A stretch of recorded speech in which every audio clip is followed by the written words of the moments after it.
اقبال کہتا ہے قبضے میں بھی یہ تلوار آ جائے تو مومن یا خالد جاں باز ہے یا حیدر کرار۔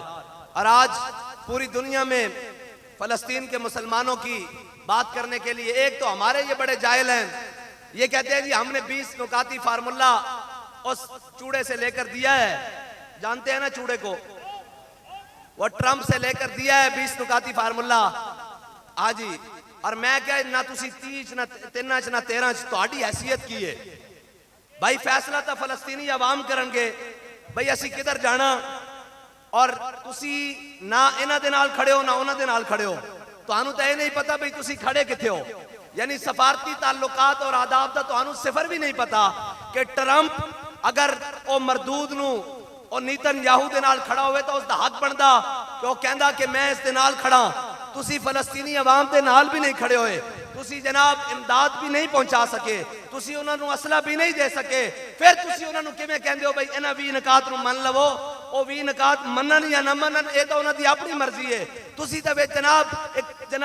جناب سفارتی ایک جناب کاغذ لے کے پھرتے پے ہو دنیا تے، تسی کیویں کہہ سکتے ہو بھائی انہاں نو منو، او بہتر جان دین جڑا میدان وچ کھڑیا اور جو میدان وچ اترے ہویا او بہتر جاندا جڑا باہر بیٹھا ہویا کہ اندر کی چل رہا۔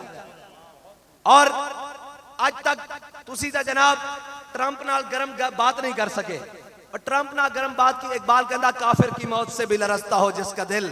کہتا ہے کون اسے مسلمان کی موت مر، وہ جنہوں نے جا کر جناب فلسطین کے بچوں کے جناب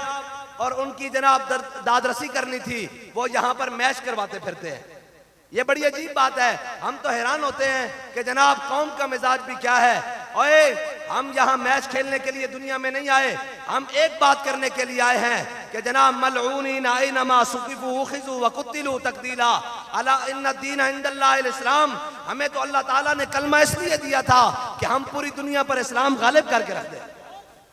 یہ کیا تماشا بنا دیا بھائی جناب، آج قوم جناب گنگا گئے تو گنگا داس، جمنا گئے تو جمنا داس، نہ جناب دائیں کا پتہ نہ بائیں کا پتہ، نہ کوئی نظریاتی، اقبال کہتا ہے پختہ افکار ڈھونڈنے کوئی جائے تو کہاں، اس زمانے کی ہوا رکھتی ہے ہر چیز کو خام، اقبال کہتا ہے پختہ افکار کہاں سے لینے جائیں، ان کو ہم بات کرتے ہیں بدر کی تو یہ کہتے ہیں جناب نہیں اسلام کے اوپر کون چل سکتا ہے، اسلام کے اوپر کون چل سکتا ہے، اسلام کے اوپر آج بھی چلا جا سکتا ہے، لیکن اس کے اندر سینے میں ایمان ہونا ضروری ہے، اس کے لیے سینے میں محبت رسول ہونا ضروری ہے، اور جن کی جناب اولادیں اور جن کے بچے جا کر بین الاقوامی جناب بیرون ملک برطانیہ اور یورپ میں پڑھتے ہوں، ان کو کیا پتا ہو کہ الف لام میم ذالک الکتاب لا ریب فیہ کی طاقت کیا ہے، ان کو کیا پتا ہو کہ قرآن کی طاقت کیا ہے، ان کو کیا پتا ہو کہ نعرہ تکبیر کی طاقت کیا ہے، ان کو کیا پتا ہو کہ تاجدار ختم نبوت کی طاقت کیا ہے، ان کو کیا پتا ہو کہ اپنے اور بیگانے جناب وزیر آباد ملک کے اوپر سب کچھ بند کر کر کھڑے ہوں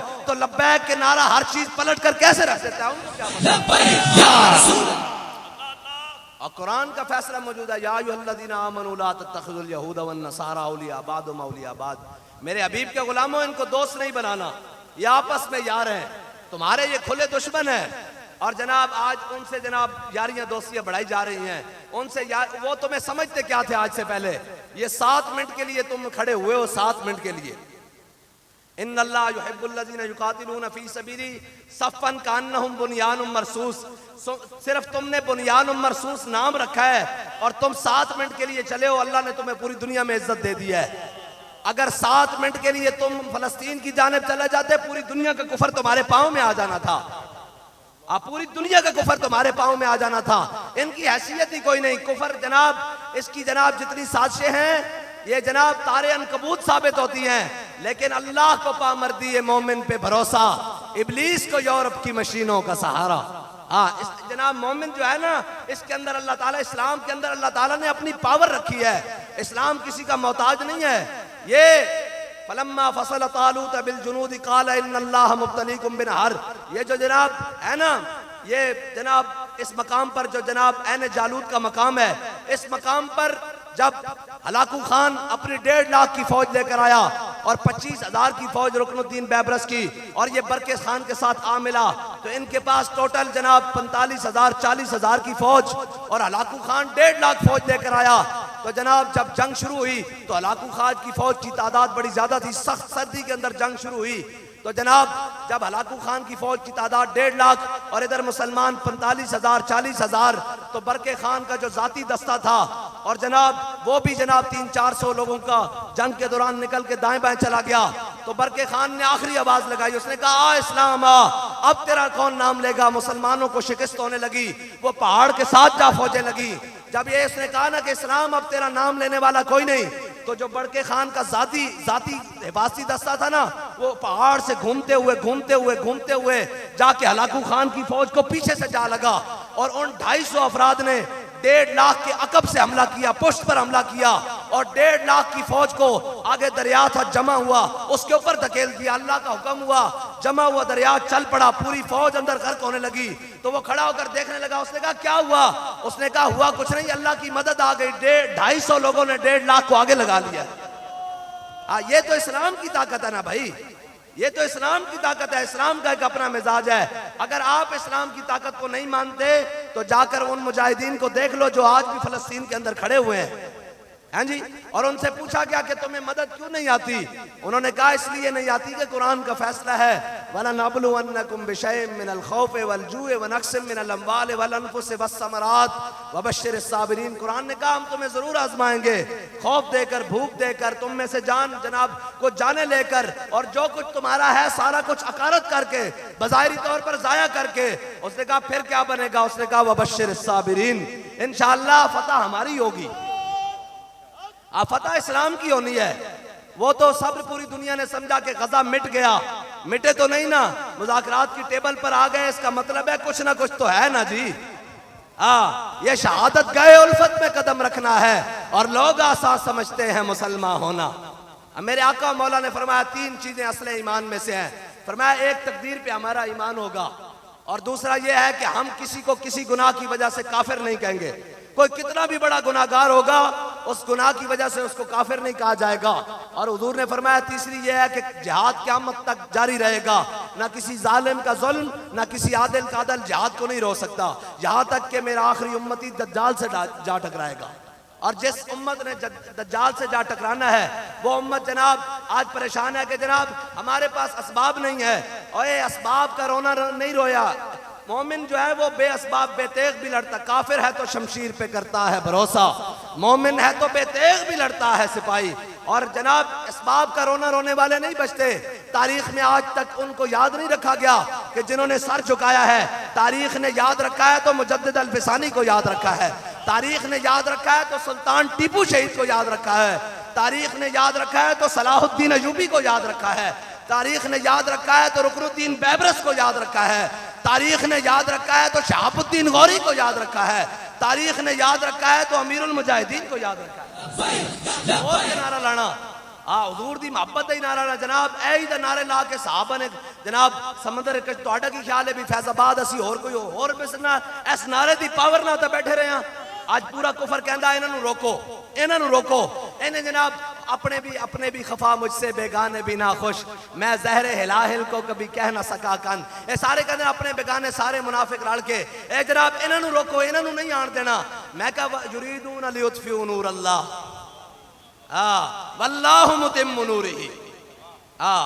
وہی کہندے سن نا اے بلال نو ہٹاؤ تے اسی آ جانے ہاں۔ فرمایا تسی بلال نو ہٹان دے چکرے چو تے رب بلال نو کعبے تے اوتے چڑھان دے چکرے چے، ہے جی تسی رب بلال نو ہٹان دے حضور دی بارگاہ تے رب اسے چے اے ہی ہے نا وَيَمْكُرُونَ وَيَمْكُرُ اللَّهُ۔ پھر ڈر بھی لگتا نا کدھر فتوہ نہ لا دیں، میں اس واسطے اس کی تردید دینا، رب اس واسطے رب دی تدبیر خفیہ اے بے کہ رب جناب بلال نو کعبے دی چھت تے چڑھا دے گا۔ اس واسطے پریشان نہیں ہونا، اسلام امتحان ضرور لیندا، بالکل لیندا، اسلام کچے بندے نہیں لیندا۔ جڑے جناب ایک ہتھکڑی بیک کے ایک پرچہ بیک کے نس جانے اسلام دا انہوں نے کوئی تعلق نہیں۔ اسلام جناب جڑا تھانہ بیک کے تے پولیس دی گڈی بیک کے کہے ہمارا کوئی تعلق نہیں۔ اسلام کہتا ادھر آ بھئی چل دیاں گولیاں 10 تیرا تعلق ہے کہ نہیں، تے جناب این کر کے جناب میاں والی دی روڈ ہوتے پچھو آ جائے جناب وہ سارے تے فائرنگ شروع کر دیں تے بابا جی وہ ڈرائیور گڈی نہ ساوے، بابا جی کہا گڈی روک، انہیں روکی، آپ نے دروازہ کھولیا تے اپنی لتاں چک کے باہر کڑیاں، میں ادھر کدھر گولی چلاتے ہو، مجھے کہتے ہیں خادم حسین رضوی، ادھر آؤ۔ حضور دا غلام ہوندا ہی ہوئے، مومن ہوندا جنہوں موت کو نہیں ڈر لگدا، بلکہ موت بیک کے راہ چھڑ دیں دی محمد عربی دا غلام آ رہا۔ زندگی ایک سوال ہے، موت اس کا جواب ہے. موت ایک سوال ہے جس کا جواب نہیں ہے. اے جڑے جناب موت دے ڈر تو تے موت تو ڈردے سن قبرستان انہاں دے بھی بھرے پین تے قبرستان وچ قبر اس دی بھی ہے جس نو علم الدین کہندے نے. ہاں جی مٹے نامیوں کے نشان کیسے کیسے زمین کھا گئی آسماں کیسے کیسے. قبر پہ کوئی پوچھنے والا نہیں ہوتا. شمع بھی جلاؤ تو اجالا نہیں ہوتا. نہ شمع مزار تھی نہ کوئی سوگوار تھا. تم جس پہ رو رہے تھے وہ کس کا مزار تھا. او تختیاں بھی گر گئیاں سال بعد مٹی لان بھی کوئی نہیں آندا. اور مٹھیوں میں خاک بھر کے دوست لائے وقت مرگ. اور عمر بھر کی دوستی کا یہ صلہ دینے لگے. آخر تے آگے ہی کہنے نا ذرا پراٹھی میرا بھی بڑا یار سی این کر کے مٹی پا کے کہنے آخری سوراخ بھی بند کر دیں. اور جی کوئی سوراخ بھی نہ رہ جاوے. یاد رکھنا اتھے آنا حضور نے میں اتھے آنا حضور نے میں. اور جناب اتھے آنا حضور نے میں تے آکے اس فرشتے نے سوال کی کرنا مر ربو کا ما دینو کا ما کنتا تقولو فی حق حاضر رجل. 10 دنیا تے انہ دے بارے کی کہندہ رہنا سین تے بابا جی فرماتے سن جدو ساڑھی باری آنی تاسا کہنا ذرا رک جاؤ ہونے ہو آ جاندہ. یہ آخری سوال تے نہیں یہ پہلے سوال تے کہہ دینا جدو نہ کہنا مر ربو کا جیسی کہنا ذرا رک جاؤ ہونے ہو آ جاندہ. جے وہ آ گیا تے میں دس دیاں گا. تے جدو حضور نے تشریف لیانا تے انہیں کہنا دسو کی کہندے سو. تے پھر ساڑھا امام کہتا قبر میں سرکار آئے تو میں قدموں میں گروں.